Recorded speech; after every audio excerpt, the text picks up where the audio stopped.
Europe Midi. Il est 12h53, Maxime Switek. L'Europe à la une, bonjour Daniel Cohn-Bendit. Bonjour Maxime. Dany, dans quelques minutes, Theresa May dira si son pays, le Royaume-Uni, prend de nouvelles sanctions contre la Russie. Theresa May a clairement dit qu'elle soupçonnait les Russes d'être derrière l'empoisonnement d'un ex-espion et de sa fille. Les Russes démentent encore ce matin, ils s'agacent encore ce matin et ils réclament des preuves. Alors, des preuves, Maxime, nous n'en avons pas. Je ne connais pas le numéro de téléphone de celui qui a ordonné d'assassiner cet espion et sa fille. Je ne sais pas. Mais il y a des choses quand même, des choses troublantes. Le poison, le gaz, il est russe. Deuxièmement, il y a dans la politique de Poutine une brutalisation généralisée des rapports. Et le KGB et ceux qui s'appellent plus le KGB d'aujourd'hui, les services secrets, ils disent un espion qui a trahi, eh bien, même s'il vit bien, on l'aura. Pourquoi ? Pour faire peur à ceux qui sont toujours là, leur dire, si vous voulez suivre ce chemin, vous finirez comme lui et sa fille.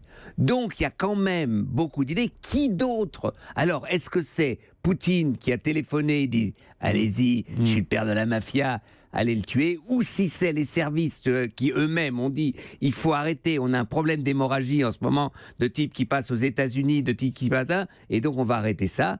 Donc les présomptions de culpabilité de la Russie sont quand même assez grandes. Elles sont assez grandes. Quelles sanctions peut réclamer Theresa May ? C'est ça qui est difficile. Alors tout le monde a dit on est avec toi, Theresa, on est avec toi, Macron l'a dit,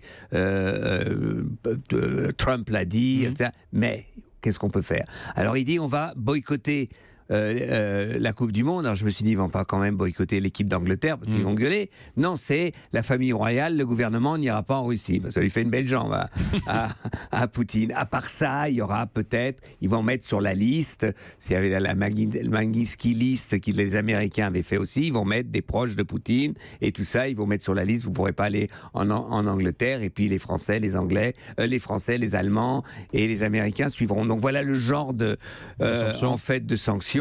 Mais ça peut pas aller très loin et c'est ça le problème. Et on apprend à l'instant qu'il y a une réunion d'urgence qui est convoquée, réunion d'urgence du Conseil de sécurité à l'ONU qui est convoquée pour ce soir. Mais il y aura un veto des Russes, donc tout ça c'est du bidon. Évidemment. En attendant, l'Europe dans tout ça ? C'est ça le problème de l'Europe. L'Europe ne s'est pas sortie du problème de la Crimée et des sanctions. Donc c'est vrai que ce que je disais tout à l'heure de la brutalisation de la politique russe, et surtout à quelques jours des élections, il faut bien croire que pourquoi ça se fait. Il faut que les Russes sachent, nous, on tient bien. C'est le message qu'envoie Poutine avant les élections de dimanche. Exactement. Donc de toute façon, rien ne se réglera avant dimanche. Mais après, ça dépend. On voit en Syrie, on ne sait pas très bien comment le prendre. Donc l'Europe aujourd'hui peut être unie dans l'incapacité de trouver une solution. Merci Dany. L'Europe à la une. Merci Dany. À demain. À demain Maxime. Ciao, ciao. Europe.